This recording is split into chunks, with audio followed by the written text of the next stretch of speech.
What's good? There's ROCKSTEADY at King of the Pit TV signing in. We just listened to Fugazi's Repeater album.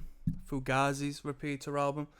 It was recommended on the Patreon by Mr. Thorndyke, a good friend of mine who has put me on to some good music and engaged with me on some good music. So I do appreciate you for that.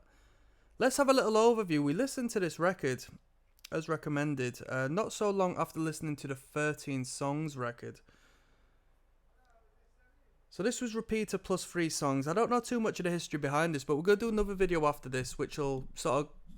we're going to make a visit to the Wikipedia, to put a long story short, and have a look at the history behind this record. If there's anything interesting to note.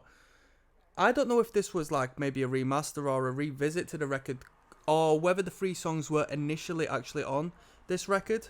Because this band tries to... Do you know what? I'll be real. They try to do their best to be artistic. They try their best to be artistic. But I would dispute that they do it very tastefully. And I say that just because maybe the album was Repeater plus 3 songs, if you know where I'm coming from. The whole album wasn't just under the umbrella of Repeater.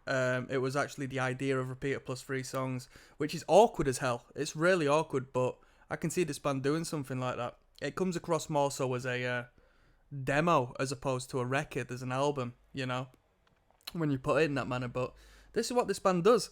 14 tracks. And where do we start? Instrumentally, fantastic. Vocals were pretty cool. I still don't know who the other guy is. Ian MacKaye, I think, has the better vocal approach. I think it's each to their own, because lyrically speaking, the other guy tends to be a little more freestyle. Tends to be a little more free form. Tends to be poetic would be a strong term to use as far as what he does. But lyrically speaking, I think a little more expressive and a little more enigmatic per se. Whereas Ian MacKaye just hits a nice melody, man. I think he's got a better vocal tone, better vocal approach, and I prefer it when he's on the microphone, in all fairness. Couple of instrumentals, which I could do without. I know this band, I don't know, but it sounds like the band sort of prides themselves on their instrumental prowess, because they are a good band. They definitely jam very well. You can hear that in the music, you know. Having involved myself with a couple of acts and seen a lot of live music, you can tell some bands that are just tight, and some bands that are a little more fluid and a little more jam-centric. And this seems like a band that's a little more of that. They can just come together and gel quite well. And you can hear that in the music. Drummer was pretty good. Bass lines stole the show. The bass was fantastic. Very prominent in the mix. Very prominent in the movement of the songs. Very prominent in the melody, believe it or not. You never really get that with the bass lines, within reason, as far as like leading the melody. But instrumentally speaking, melodically speaking, the bass lines were very good indeed. I made what I would perceive as a controversial comment during the listening of this, and I said this band has got an air of ska punk, an air of third wave punk, albeit not, strong enough to really pinpoint it. I think so, within them moving bass lines and within specific sort of vocal hooks and some of the melodies and the way the drummer was sort of messing about at times.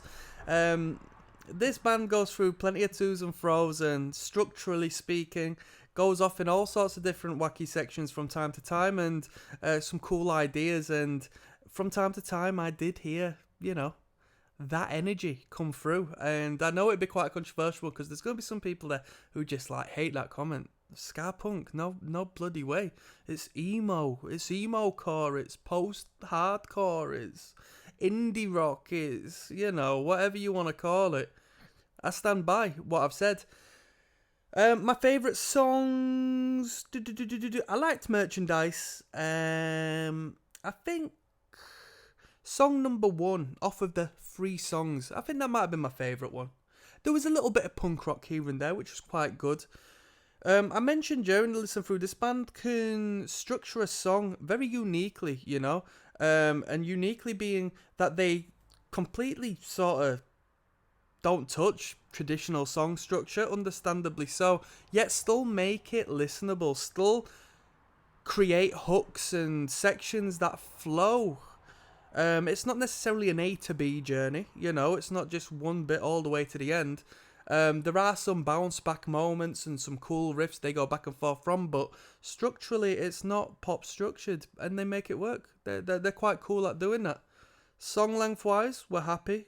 A lot of these songs are under 3 minutes. That suits me. That really does suit me. And with that being said, I don't think this was as good as 13 Songs. I don't think it was as good. Maybe because 13 Songs was my debut and my introduction into this band. And it was quite a unique sound then. Now I've heard this band. And there wasn't too many strong hooks on this one that have got me coming back for more. I don't know what I gave the last record rating, but I'll give this 1 point less. Alright?